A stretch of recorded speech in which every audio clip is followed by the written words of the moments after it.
Hi everyone, I'm Anley. Today we will learn few Chinese characters.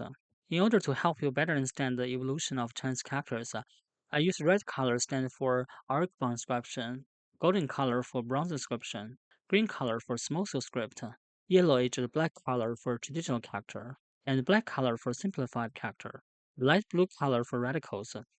Okay, now let's begin with our first class. 1, 2, 3, 一二三, the oldest Chinese characters. So who made the Chinese characters? In our mythology, we say 仓颉造字. Cangjie, he was the official historian of the Yellow Emperor. Yellow Emperor is the Chinese ancestor about 5,000 years ago. He was born with four eyes, 四眼. It's an unpolite way to describe somebody who wears glasses, like me. I can call myself I'm a 四眼, but you cannot call others. In the beginning, Cangjie used rope to make a knot to record things, and we call it 结绳记事. But when things become more and more complicated, Cangjie really had a headache.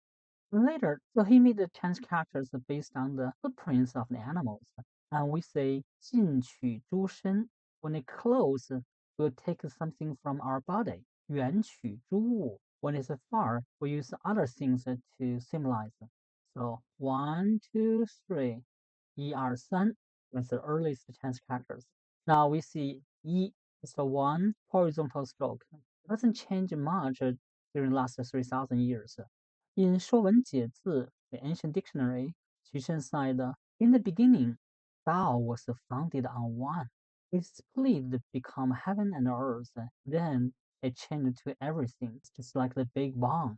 In the Bible, it said in the beginning, God created heaven and earth. But in the small scale script, you'll find another writing, that is a dagger axe. We call it 割.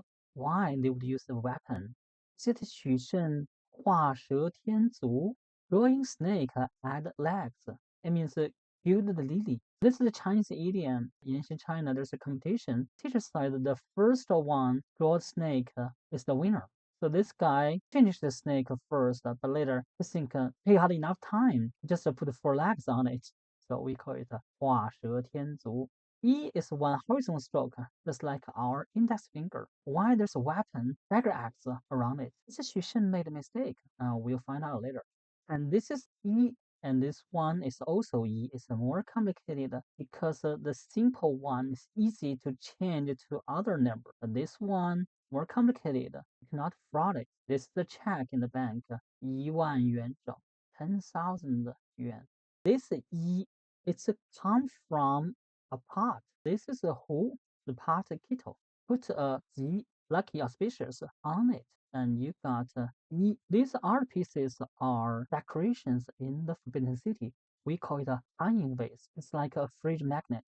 So here in the Forbidden City, northwest in the inner court, this emperor's office room is called the Hall of Mental Cultivation. On the west side of it, there's the emperor's very cozy study, and you can see those are the anyways.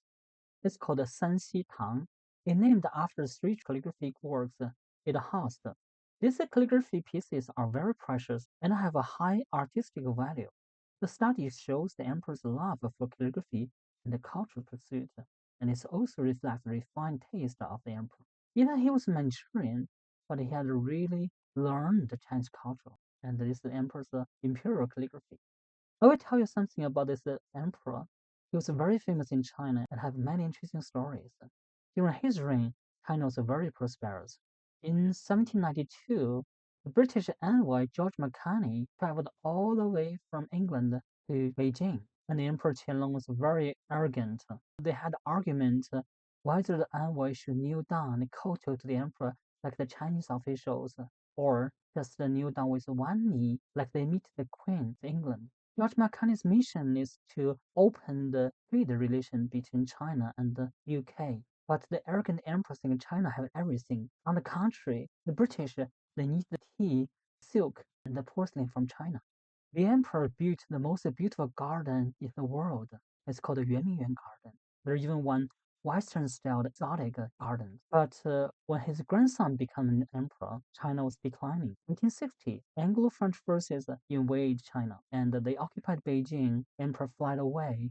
They looted the garden and burned down the garden. Now you can see the ruins left. Today you go to the Louvre Museum, Great Britain Museum, you see the precious art piece from this garden. And later, in 1900, there's a Boxers' Rebellion. This is a dragon lady. She made a mistake, declared war to 11 foreign countries. They fled away again. When she came back to Beijing in 1902, she wanted to show some goodwill to the foreign country. And this lady, she is Sarah Conger, wife of the American ambassador. This little girl looks like Chinese.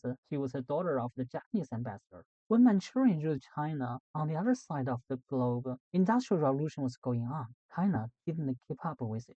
So later in 1911, Dr. Sun Yat-sen, he launched a revolution, overthrew the Qing dynasty. He wrote 驱除鞑虏, get rid of the Manchurian, the Tatar, 恢复中华, restore China. So he thinks as long as he get rid of the Manchurian, China will stand up.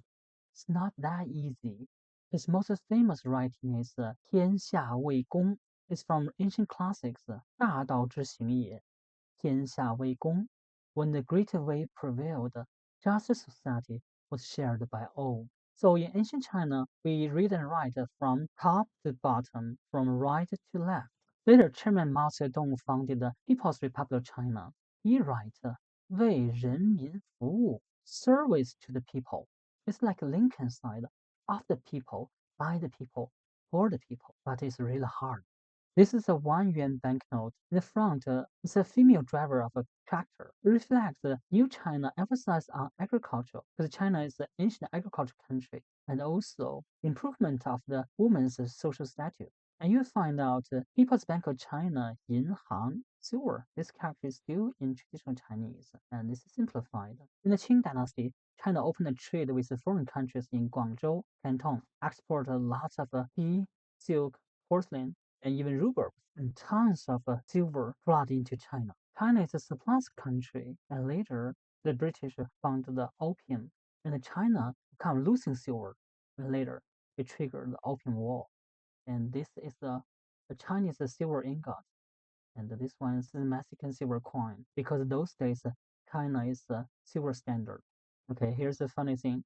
中国人民银行, People's Bank of China. And this one looks very similar, but the radical is different. So this one is the 中国人民很行.